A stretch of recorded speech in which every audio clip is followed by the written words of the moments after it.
Good evening, Professor Colby. My name is Christopher O'Donnell, and this is my talk over the assignment for the week, the reading on George's 5 parts of authentic leadership out of the Nordhaus book.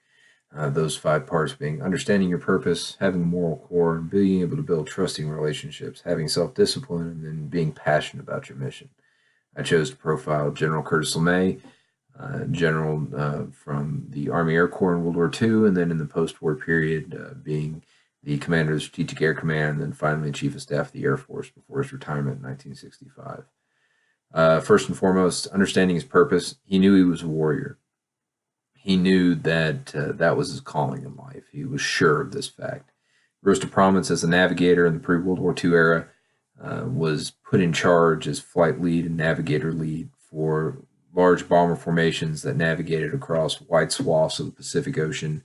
And this is important because it shows his skill set for that task. He did all this without GPS, without initial navigation systems, all the modern amenities that aviators have today. He did it with a map, a compass, a protractor, and a stopwatch. And that's how he navigated across thousands of miles of open ocean. And after this, after Pearl Harbor and the United States was brought into World War II, he was consistently promoted and given more responsibility. And this is a testament to understanding that purpose because he knew what he was good at. He knew what his purpose was. And his superiors saw that in him, saw his drive, and consistently rewarded him as he continued to accomplish more and more difficult missions. He was seen as a tough but fair commander. He always led from the front. And again, this is part of that knowing your purpose. He knew he was a warrior. He knew warriors' places at the front along with his men. Second thing, doing the right thing, having a moral core. He's somewhat controversial because his tactics were seen as brutal, but to him, being moral in a time of war as he was, it was moral to have a quick end to the war, to limit suffering on both sides by making war as horrible as possible for as short amount of time as possible in order to end it and to end the killing once and for all. To that end, he did a lot of things for his crews. In addition to lead them from the front, he developed what they called a combat box formation that helped protect his bombers more effectively because it allowed them to interlace their fire from their defensive positions. He advocated for speedy development of long-range fighters, specifically the titular fighter of World War II, the P-51 Mustang, that could take his bombers and protect them and escort them from Europe all the way to Berlin and back, and then from the Marianas Islands all the way to Japan and back. He was seen as brutal by some. He advocated for unrestricted bombing of all targets. And he did this for one reason and one reason only. He wanted to achieve a fast end to the war. He did not want it to drag out. He did not want it to become a slog. He was growing up in the World War I period. He understood what trench warfare was. And he knew that if he could bring enough violence to the table fast enough that it would cause the enemy to capitulate.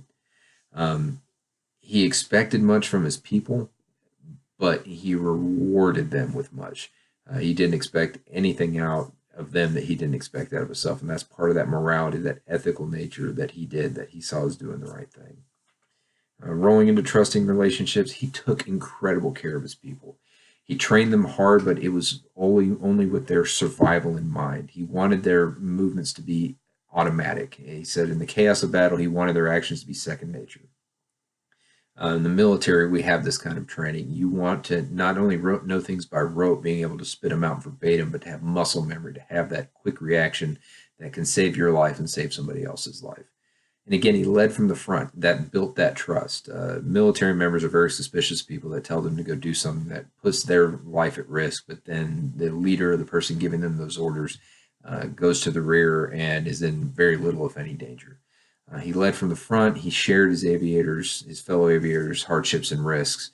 He knew what it was to fly at 30,000 feet with nothing but a thin piece of plexiglass between you and the outside world. He knew what it was to endure the cold, the biting numbness of when this heat on your flight suit failed. He knew what it was to get frostbite. He knew all these things, and he understood it, and he advocated for stuff to help out his crews, and his crews trusted him through this. And finally took a call from President Truman to get him to stop flying these missions in the Japanese theater. Moving on to the post-war time for this, to build those trusting relationships, As both commander of the Strategic Air Command and later chief of the staff of the Air Force, he advocated to take better care of his airmen and his families. He advocated for money to be spent on taking care of these people. Not first and foremost because these people, the men and women under his command, could be called upon to give their lives for their country. And he said it was only right for the military to take care of their families so that they could have that freedom to go out there knowing that their families would be taken care of if something unfortunately did happen to them. Moving on to self-discipline, as previously stated in the 3 previous points, he did not expect his people to do anything that he didn't expect out of himself. He held himself to that same higher standard. He shared in those risks. He shared in those hardships. And he expected his crews to keep themselves to that high standard that he himself held himself to. And then lastly, he was passionate about his mission. He was driven. He knew what he was bringing to bear when he was advocating for firebombing in Japan. He knew what he was bringing to bear when he was advocating for unrestricted bombing in Germany of German cities in World War II.